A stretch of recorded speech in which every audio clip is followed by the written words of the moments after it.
tejto prezentácii bližšie charakterizujeme silové pôsobenie, predstavíme si základné druhy síl, ako aj prejavy silového pôsobenia na teleso a tiež sa budeme zaoberať fyzikálnou veličinou hybnosť, cez ktorú práve Isaac Newton silu ako takú charakterizoval vo svojom zákone.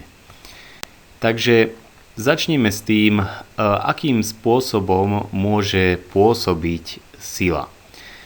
Sila môže pôsobiť dvojako. Buď to tak, že dve telesá alebo hmotné body sa na seba pôsobia navzájom priamo pri vzájomnom kontakte, pri vzájomnom dotyku, alebo môžu pôsobiť na seba silou aj bez toho, aby sa vôbec dotýkali.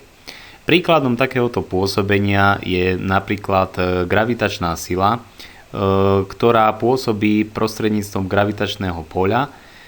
Máme skúsenosť, teda stačí sa pozrieť v noci na oblohu a občas tam zazrieme mesiac, ktorý evidentne Zem priťahuje nejakou silou, pretože inak by nás opustil, ale vzájomne sa mesiac so Zemou nedotýka.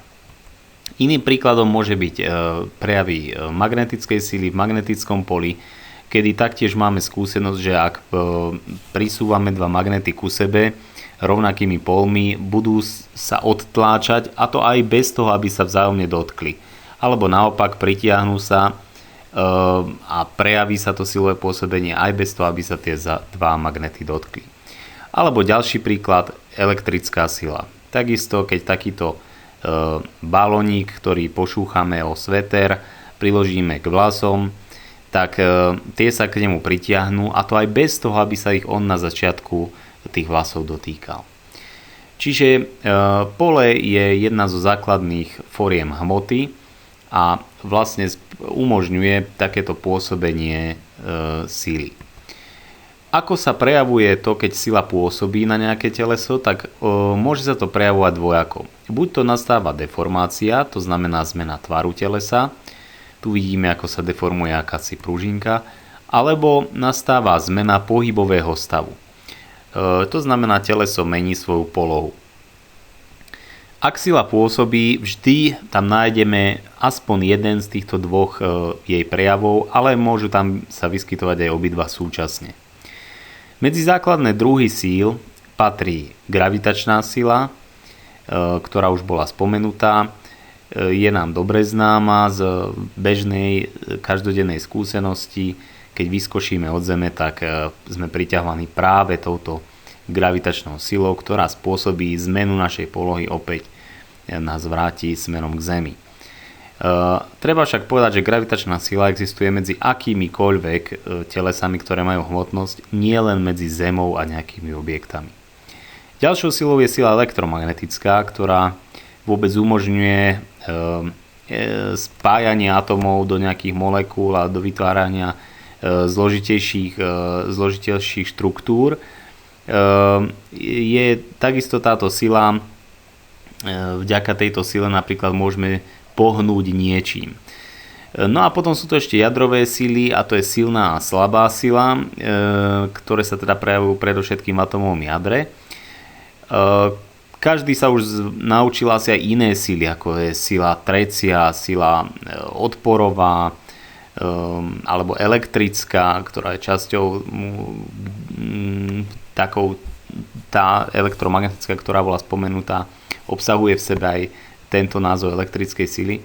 Tieto všetky sily možno zaradiť pod tieto 4 základné sily alebo 4 základné interakcie. No a teraz, čo je to hybnosť? Hybnosť si môžeme predstaviť v situácii, keď sa približujeme na križovatku a vidíme tam práve oranžové svetlo. Možno sa na chvíľu rozhodujeme, či prejdeme križovatku alebo stihneme dobrzdiť, ak sme tesne pred ňou. To, čo nám môže v takejto situácii napomôcť, je to, čo sa objaví v našom spätnom zrkadle. Ak tam vidíme nejaký rozbehnutý kamión, ktorý ide za nami, tak zrejme bude lepšie prúdko nebrzdiť. Ak je tam nejaký cyklista, tak je pravdepodobné, že aj pri prúdkom zabrzdení zabrzdí aj tento cyklista za nami. To, čo teda je pre nás podstatné, je okrem rýchlosti toho telesa, ktoré za nami ide, aj jeho hmotnosť. Hmotnosť a rýchlosť spolu vytvárajú v súčine práve túto veličinu hybnosť. Hybnosť označujeme písmenom P a ako šípky naznačujú, je to vektorová fyzikálna veličina. Jej smer je rovnaký ako je smer rýchlosti. Čiže ešte raz, hybnosť je súčin hmotnosti a rýchlosti, dáva nám lepšiu informáciu o pohybujúcom sa telese, ako je len samotná rýchlosť. Z tohto vzťahu plynie aj základná jednotka hybnosti, ktorou je kilogram krát meter za sekundu. Isaac Newton, keď formuloval svoj zákon sily, tak ho neformuloval prostredníctvom zrýchlenia, ako sila rovná sa hmotnosť krát zrýchlenie, ako bolo spomenuté v predošlej prezentácii, ale formuloval ho práve prostredníctvom hybnosti. Ako teda hybnosť súvisí so zákonom sily? No tak vidíme v tomto vzťahu, že namiesto zrýchlenia sme si ďalej dosadili zmenu rýchlosti za čas. Takto sme si definovali zrýchlenie v časti kinematiky. No a tu vidíme, že nám vystupuje taktiež súčin hmotnosti a akejsi zmeny rýchlosti.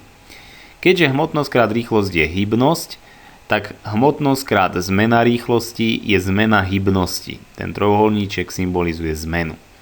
To znamená, že potom pre silu môžeme písať, že je to podiel zmeny hybnosti za určitý čas. Ak teda dochádza akýmkoľvek spôsobom k zmene hybnosti v čase, tak to znamená, že na to teleso pôsobila sila, ktorá ho buď zrýchľovala alebo spomaľovala, to je jedno, ale určite tam pôsobila. No a pre hybnosť platí jeden z veľmi dôležitých zákonov a to je zákon zachovania hybnosti. Zákon zachovania hybnosti hovorí to, že pokiaľ máme nejakú sústavu, ktorá je izolovaná, tak súčet všetkých telies, ktoré sa v tejto sústave nachádzajú, a teda súčet hybnosti týchto telies, ostáva bez zmeny. Ostáva konštantný. Čo sa myslí izolovanou sústavou? Izolovaná sústava je taká, kde nie sú nejaké vplyvy z ostatného prostredia, to znamená, môže tam byť nejaká množina telies alebo hmotných bodov, ale žiadne nové teleso tam neprenikne, ani žiadne teleso odtiaľ neodíde aj so svojou hybnosťou. Čiže je to akási uzavretá sústava. No a predstavme si, že v takejto sústave sú rôzne telesá s rôznymi hybnosťami, ktoré sa môžu meniť. Môže jedna hybnosť jedného telesa naraz, druhého klesnúť, zmeniť svoj smer, čokoľvek, ale vždy v každom okamihu bude platiť, že keď sčítame všetky hybnosti ako vektory, tak dostávame ten istý vektor hybnosti, ktorý tam bol na začiatku. Ako konkrétny príklad takejto situácie môžeme uviesť príklad na tejto animácii, kde vidíme výstrel z pušky a tzv. Spätný ráz. Ako toto súvisí so zákonom zachovania hybnosti, tak predstavme si, že tu máme dve telesá. Tých teles je tu samozrejme viacej, ale dá sa to ilustrovať na dvoch telesách, a to je puška a náboj. Na začiatku sa puška nehýbe, ani náboj v nej sa nehýbe, čiže súčet ich hybnosti je nulový. Pokiaľ platí zákon zachovania hybnosti, tak aj po výstrele by mal byť súčet hybnosti náboja a súčet hybnosti pušky nulový. Ako to teda je? Náboj po vystrelení získava určitú rýchlosť a keďže má hmotnosť, získava aj hybnosť. Púška takisto vidíme, že získava určitú rýchlosť a teda má aj svoju hybnosť. Čo musí platiť, ak platí zákon zachovania hybnosti? No musí platiť, že keď sčítame tieto dve hybnosti, tak výsledok bude opäť 0. To znamená, po úprave tohto vzťahu sa vektor prvej hybnosti musí byť taký istý veľký ako vektor druhej rýchlosti, ale musí mať opačný smer. Ak si odmyslíme tie rýchlosti, tak potom pre veľkosti nám stačí napísať tento vzťah. To znamená, že hybnosť, veľkosť hybnosti náboja musí byť taká istá veľká ako hybnosť pušky. Keďže puška je ťažšia, jej rýchlosť bude menšia. Hej. Čiže väčšia rýchlosť a menšia hmotnosť nám dá v súčine to isté ako väčšia rýchlosť a menšia hmotnosť, čo je prípad náboja. Ak by sme chceli vedieť konkrétne, akou rýchlosťou sa bude pohybovať puška, dá sa to práve z tejto rovnice P1 rovná sa P2 vypočítať, a to po dosadení za P1 a P2. Čiže namiesto P1 dosadíme M1V1, namiesto P2 M2 krát V2, z čoho ľahko odvodíme, čomu je rovná rýchlosť pušky. Vidíme, že čím pôjde náboj rýchlejšie, tým sa bude aj puška pohybovať rýchlejšie. Táto rýchlosť je priamo úmerná.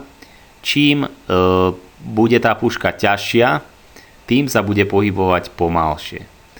Takže toto je možno dôvod, prečo dielo pri výstrele musí mať veľkú hmotnosť, aby jeho rýchlosť v opačnom smere ako vystrelená guľa bola čo najmenšia.